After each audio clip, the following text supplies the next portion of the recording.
Apréndelo con los especialistas, los expertos, los profesionales, los mejores. Apréndelo con Learn It Education Podcast. Bienvenidos.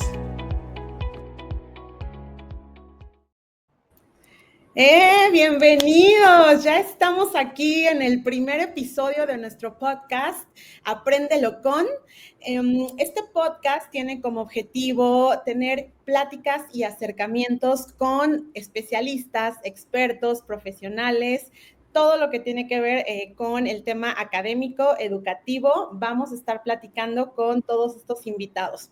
Este es nuestro episodio estreno y estamos muy felices porque el día de hoy estamos de gala, de manteles largos, con una súper madrina. Y bueno, quiero presentarles a mi queridísima Lucila Giammatteo. Ella es IBDP Coordinator en Kumamoto International School y, por supuesto, ella es una mujer en carrera STEM. Lucila, bienvenida. Muchas gracias por estar aquí, por ser la madrina de nuestro podcast. Estamos muy felices. Gracias, es un placer estar acá con ustedes hoy compartiendo este espacio y bueno, platicando de este tema tan importante, ¿no? Así es. Y bueno, queremos decirles que este episodio se va a transmitir el día sábado 8 de marzo, precisamente por la conmemoración del Día Internacional de la Mujer. Es por eso también que hemos elegido abrir con esta importante temática que es las mujeres en carrera STEM. Es un tema que está muy en boga y es un tema que desata muchísimas pláticas al respecto, ¿no? Porque tenemos esta idea de que las carreras STEM son más para hombres, entonces ahí hay un tema importante que tenemos que dialogar, que platicar, y qué mejor que tener a la especialista aquí. Lucila, cuéntanos, por favor, un poco sobre ti, qué es lo que estás haciendo, quién eres. Claro, nací en Argentina. Cuando era adolescente fuimos a vivir a México por temas de trabajo de mis papás y bueno, ahí empecé con el acercamiento a la ciencia. Siempre me interesó mucho la parte de indagar, esta parte de saber cómo funcionaban las cosas, ¿no? Okay. Y terminé estudiando soy química farmacobióloga, egresada de la UNAM. La verdad es que caí un poco de casualidad, no sabía mucho, típico problema adolescente, ¿no? No sabía mucho qué estudiar, me gustan mucho los idiomas, siempre fui muy fuerte en idiomas, pero tenía como la espinita de ciencias, y el que me empujó básicamente a estudiar química, el que me motivó un montón fue mi profesor de prepa en México, y él fue el que me dijo, ¿no? Eres muy buena para esto, dale, ve cuáles son las oportunidades. Y justo teníamos una profesora también en la prepa que era QFB, y empecé a investigar en la UNAM, me llamó mucho la atención y terminé estudiando QFB. También hice carrera como profesora de inglés en la UNAM, tengo los 2 títulos porque estaba en esa onda de experimentar y ver qué me gustaba. Y al final la verdad es que descubrí que, bueno, me encanta la ciencia, me apasiona mucho, pero me gusta esta parte de poder llevar a otros, ¿no? De poder motivar a otros a seguir el camino, y así fue como terminé estudiando la maestría en educación especializada en media superior en química, también en la UNAM, entonces soy orgullosamente egresada MADEMS. Y bueno, llevo más de 20 años dando clases entre ciencias, inglés, etcétera. Estuve muchos años en el TEC, en donde me desarrollé más en la parte internacional, y justo en agosto se presentó la oportunidad y ahora estoy en Japón. Estoy como coordinadora del programa de diploma en Kumamoto International School y también estoy dando clases de ciencias. ¡Wow! ¡Qué maravilla! Y fíjate que aquí tocas un tema muy importante que es justamente la influencia de nuestros docentes, ¿no? Para llevarnos justo a estas carreras, en general a todas, pero pienso que sí hay cierta influencia en estas carreras que, insisto, de repente son medio, ¿y qué campo de trabajo hay? ¿Y qué debería estudiar? Entonces, la influencia que tienen los profesores es importantísima para la elección de este tipo de carreras. Totalmente, y creo que aquí como profesora es donde se siente el peso. Uno nunca sabe qué tanta influencia podemos llegar a tener en nuestros alumnos, ¿no? Uh-huh, sí, es verdad. Entonces, puede ser una experiencia súper positiva, como en mi caso, que me mega motivaron y fue así de sí, voy con todo. O puede ser al revés, ¿no? Que de repente no eres bueno, no te sale, encasillamos a los alumnos en esta onda de ciencia es difícil, no sé si la vas a armar, y después entonces terminamos teniendo el efecto contrario de lo que buscamos, ¿no? Y son chicos que no, nunca me gustó la química, es re difícil, no puedo. Entonces tenemos que tener mucho cuidado en ese sentido como docentes, ¿no? ¿Qué es lo que queremos inculcar en nuestros alumnos? Así es, totalmente, Lucila. Hace un tiempo yo impartía una charla sobre cómo ser un docente de influencia y es justo lo que yo les decía a los maestros en el Politécnico. Es que la influencia puede ser negativa o positiva, o sea, hay que tener mucho cuidado con ese aspecto, ¿no? Muy bien. Lucy, ya que nos has platicado en dónde estudiaste, que por cierto se me puso chinita la piel porque yo también soy egresada de la UNAM, amo a la UNAM y qué bonito compartir contigo. Me gustaría preguntarte, ¿cómo fue tu experiencia académica en un campo donde hay menor matrícula femenina? A ver, creo que también por eso cuando me invitaste al podcast dije, obviamente, creo que hay muchos mitos sobre esto, ¿no? Es verdad que hay una participación menor en las mujeres STEM, sobre todo en México, pero también tiene que ver, muchas veces, este tema es un tema complicado de tratar porque muchas veces lo vemos un poco sesgado, ¿no?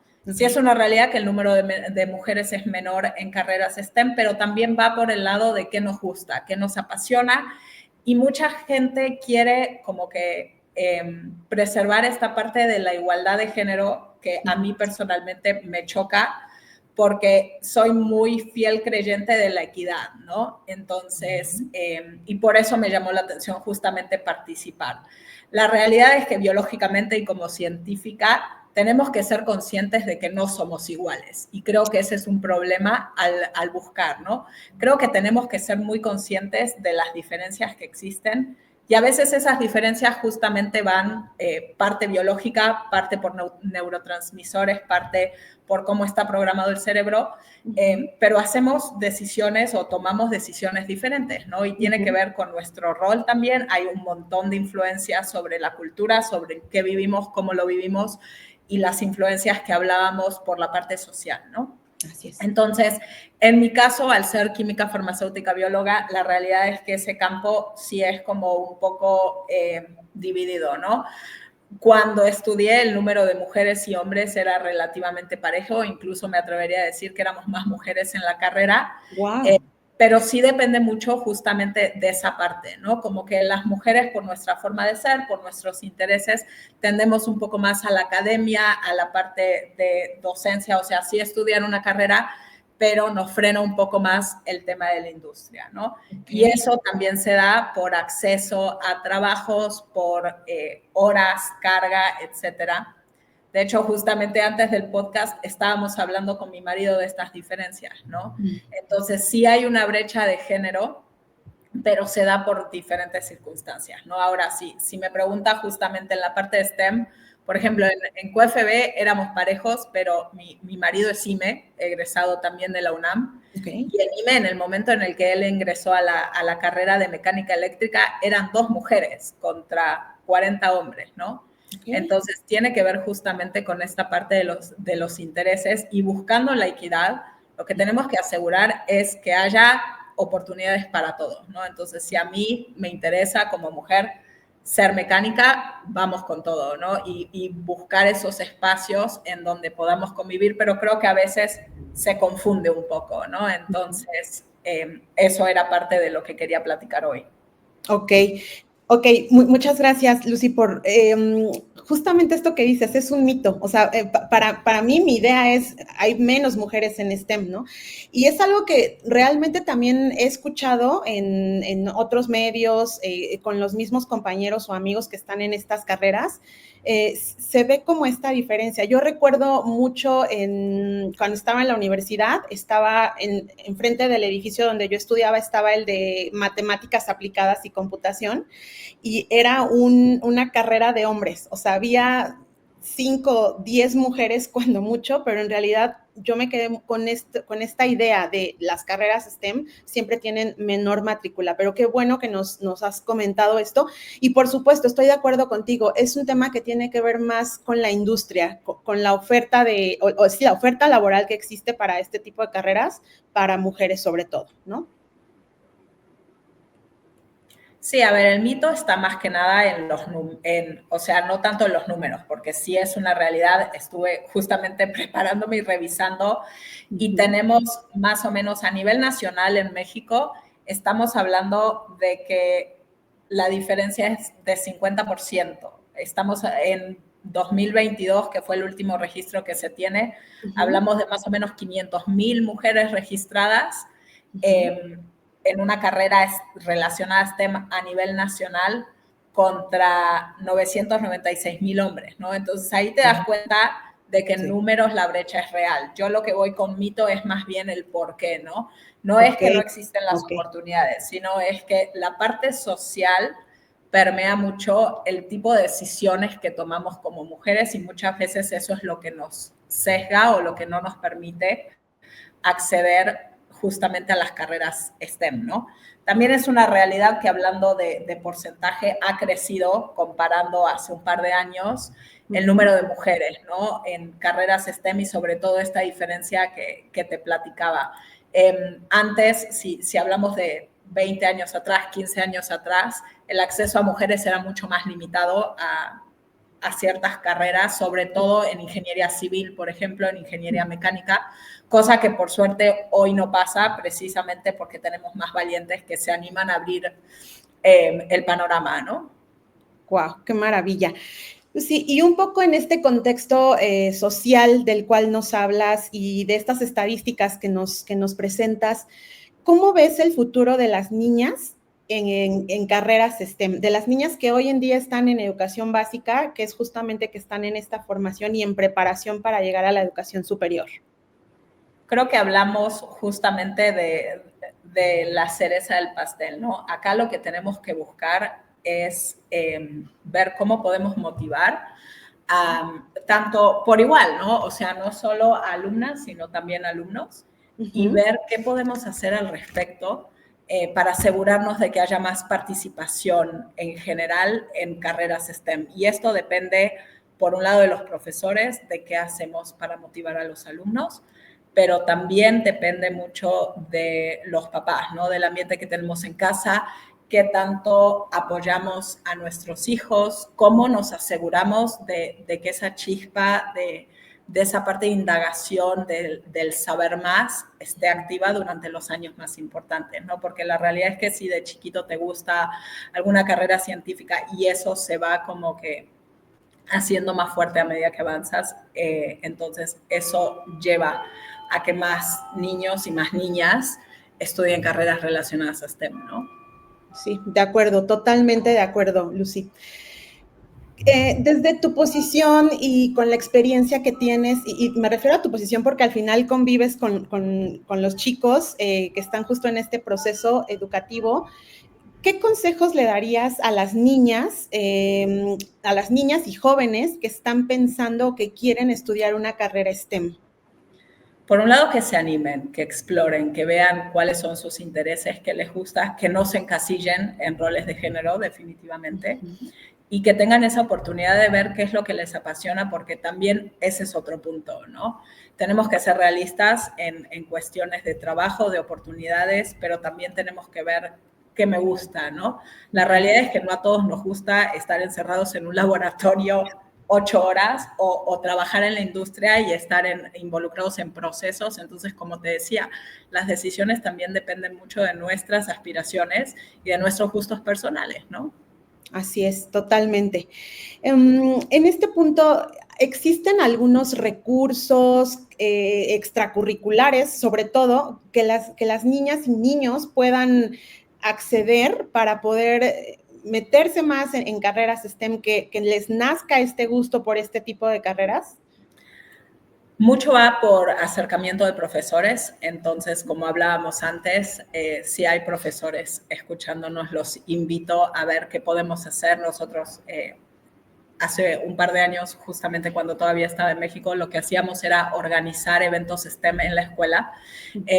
Hay un grupo muy fuerte que me fascina, de mexicanas en las ciencias. La verdad es que hay mucha sororidad en ese equipo y lo que hacíamos era justamente traer mexicanas que se dedicaban específicamente a la industria o a la investigación en diferentes aspectos, no solo en química, sino también física, por ejemplo, que es un lugar en donde hay menos mujeres representantes en las ciencias. Diferentes instituciones del país, llamábamos a gente de otros estados a que vinieran justamente a compartir su experiencia, ¿no? Hay la UPAC, que es la International Union of Pure and Applied Chemistry, organiza cada año un evento que se dedica justamente a eso. Esto es a nivel global, entonces tú como docente puedes registrar a la escuela. Siempre ocurre justamente en febrero por el Día Internacional de la Niña en la Ciencia. Y bueno, buscar estos espacios en donde queremos motivar, ¿no? Entonces, hay muchos kits que podemos encontrar, ya hablando de niños, ¿no? Hay muchos kits que podemos encontrar hoy en día que podemos adquirir fácilmente, en donde nos permiten hacer experimentos sencillos y donde podemos justamente inculcar esa parte que decíamos, ¿no? De la inquietud por la ciencia. También hay que ser realistas de que la ciencia está en todos lados, ¿no? Entonces, involucrarnos en el día a día, a mí, por ejemplo, pasión aparte, me fascina la cocina y yo creo que me gusta tanto justamente por ese link, porque siempre trato de buscar cuál es la ciencia detrás de, ¿no? Wow. Entonces, creo que incluso la cocina, y hay un libro de la química en la cocina, que fue editado por alguien de la UNAM, de hecho, y te explica, ¿no? Justamente todos los procesos químicos que hay detrás del día a día de hasta cocinar un huevo, ¿no? Creo que la lectura es un motor muy importante. Hay muchos libros que nos acercan también a la ciencia. Uno de los que más me marcó, me lo mandó a leer un profesor de biología, de hecho en la prepa, que se llama Cazadores de Microbios, y te cuenta la vida de cada uno de los científicos importantes y las científicas. Y te cuenta un poco de cómo llegaron a sus descubrimientos, ¿no? Cuando hablamos de vacunas, de la pasteurización, etcétera, te lo cuenta un poco más amigable y desde el punto de vista del día a día, ¿no? Y de qué vivieron ellos como científicos. Entonces creo que eso es lo que podemos hacer, ¿no? Buscar libros, buscar recursos, irnos a los aspectos diarios de la ciencia. Así es. ¿Dirías que es, o más bien, a partir de qué momento tú dirías que es importante incluir en la enseñanza o la formación de materias STEM en la educación? Desde chiquitos, cuanto antes mejor, sobre todo por esa parte. Cuanto más chiquitos son, normalmente más se impresionan, ¿no? Y yo, por ejemplo, me encanta, una de las cosas que me gusta mucho de la escuela en donde estoy ahora, es que me involucro un poco más en primaria, ¿no? Ayer, por ejemplo, sin ir más lejos, estaba metida en tercero de primaria, en donde los chicos me estaban explicando, habían hecho un trabajo muy importante sobre especies en peligro de extinción y se fueron como que a diferentes países alrededor del mundo y cuál era su especie y qué estaba pasando y por qué el animal estaba en peligro de extinción, ¿no? Entonces creo que tenemos que aprovechar esa chispa, esa inquietud que tienen los chicos para poder motivar un poco más esta parte de STEM, ¿no? Y también como profesores o gente en el ámbito educativo, buscar esta parte de la interdisciplinaridad, porque muchas veces lo que nos pasa es que vemos a la ciencia como algo aislado, no, esto es química, no, esto es física, no. Y la realidad es que todo está interconectado, incluso matemática. Ahora hablamos de ese cambio, digamos, de STEM a STEAM, en donde integramos arte, integramos el principio de design thinking y diseño también a las carreras STEM, justamente para que vean que todo está interconectado de alguna forma, ¿no? Claro, claro, es como si pensamos, por ejemplo, justo los niños en las artes, pues entre más pequeños empiecen, tienden a tener mejores resultados, ¿no? Una vez que lo están ejerciendo. Totalmente. Así es, Lucy. Y bueno, me gustaría hacerte una última pregunta, un poco pensando en este contexto de el Día Internacional de la Mujer. ¿Cómo ves la participación de las mujeres de manera general en carreras STEM hoy en día? Creo que justamente ese es un punto importante, ¿no? estamos trabajando más en general como para visibilizar a la mujer en la ciencia. La realidad es, a mí me gusta mucho, de nuevo, estadísticas, ¿no? Entonces estaba explorando dentro de los Objetivos de Desarrollo Sostenible de la ONU, tenemos un indicador que es el de equidad de género y te va diciendo por país cómo estamos, ¿no?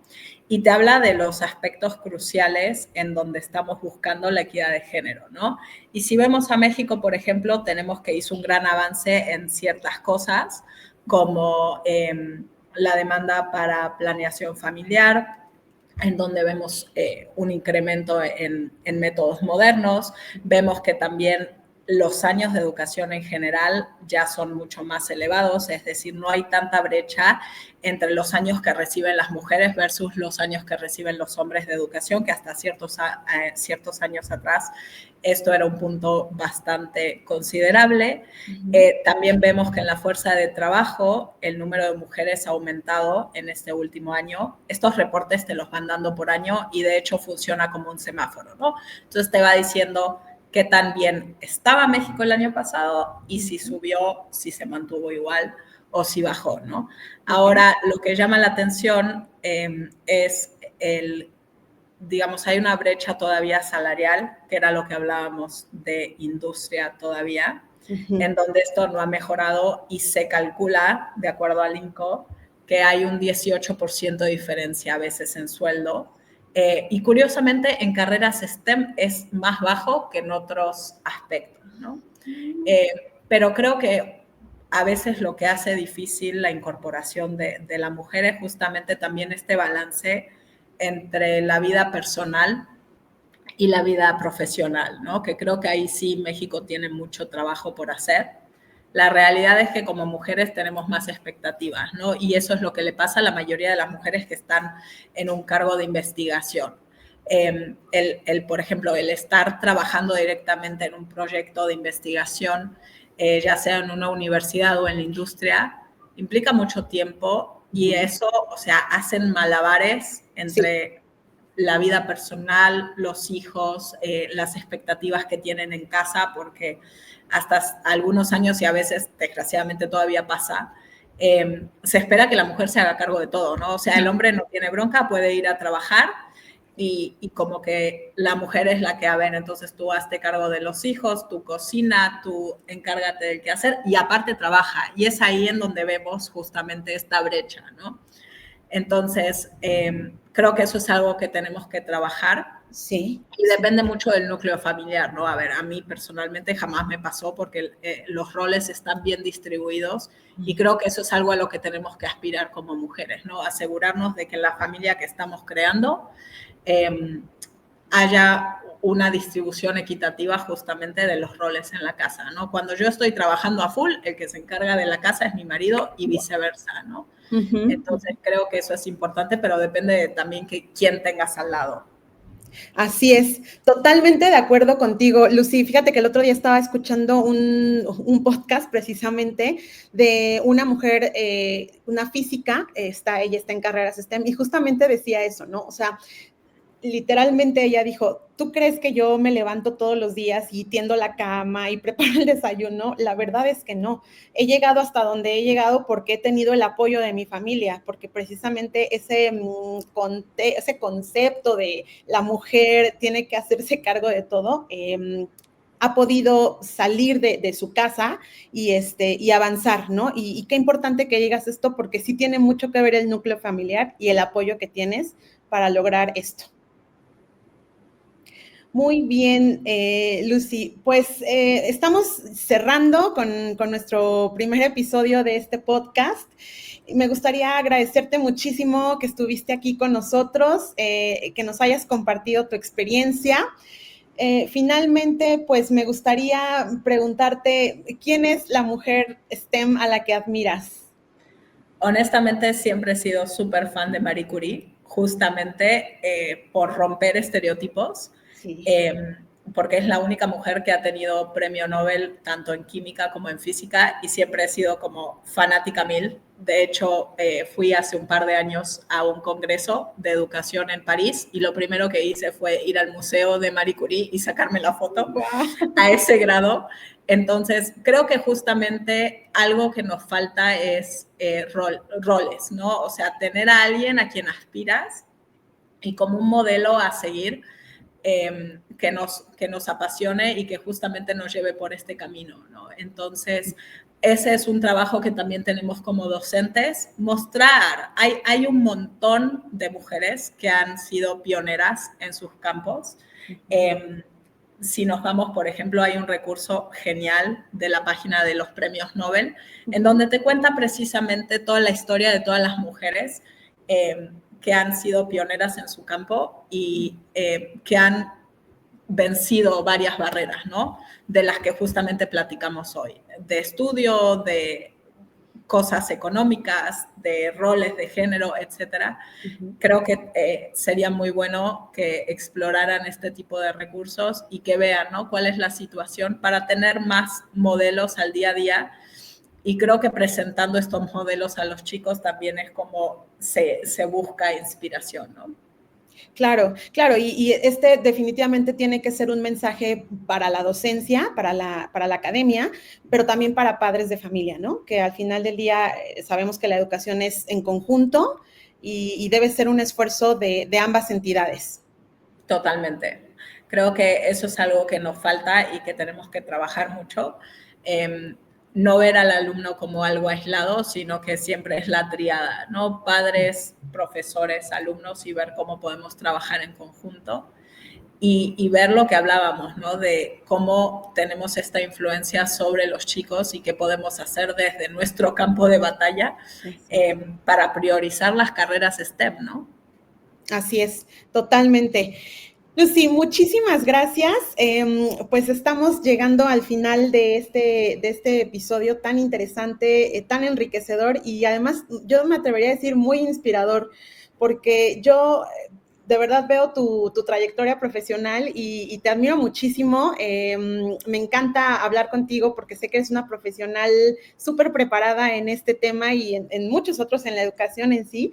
Te agradezco muchísimo que nos hayas acompañado el día de hoy y además decirte que esta es tu casa, eres siempre bienvenida y pues no sé si quieras enviar un mensaje final a todos los que nos están escuchando. Gracias por este espacio, me encantó compartir justamente, creo que tenemos que enfocarnos en eso, ¿no? Desde nuestra perspectiva, desde nuestro rol, ¿qué podemos hacer? No solo en cuestión de STEM, pero en educación en general, ¿no? Y es muy importante no quedarnos con esta idea, porque si buscas hay un montón de material sobre este tema y hablábamos justamente de eso, ¿no? Para cerrar, igualdad versus equidad. Entonces, ahí hay algo que a mí me pega personalmente, en el sentido de que creo firmemente que tenemos que dejar de pensar en esta barrera hombre versus mujer y ver quién está más capacitado para el rol, ¿no? O sea, amén de sexo biológico, de lo que quieras, ¿no? De género, pensemos en quién tiene las mejores aptitudes para el rol que estamos fomentando, ya sea en industria, ya sea en academia. Entonces, por eso, ¿no? Justamente hay demasiadas etiquetas en este mundo que creo que tendríamos que empezar a pensar en eso, ¿no? En habilidades, en aptitudes, amén de quién sea la persona. Totalmente de acuerdo. Este es un llamado también justo a la industria, ¿no? A los empleadores, a hacer esta evaluación o evaluación de forma muy objetiva, como lo has dicho, para elegir al candidato mejor evaluado, independiente, como dices, de el género. Totalmente de acuerdo, Lucy. Bueno, pues muchas gracias nuevamente. Nos vamos a despedir en este momento. Los esperamos en los siguientes episodios, todos los jueves, por nuestro canal de YouTube. Lucy, nos despedimos. Te mandamos un beso hasta Japón. Y otro grande de regreso. Nos vemos muy pronto. Hasta luego. Gracias. Bye. Bye.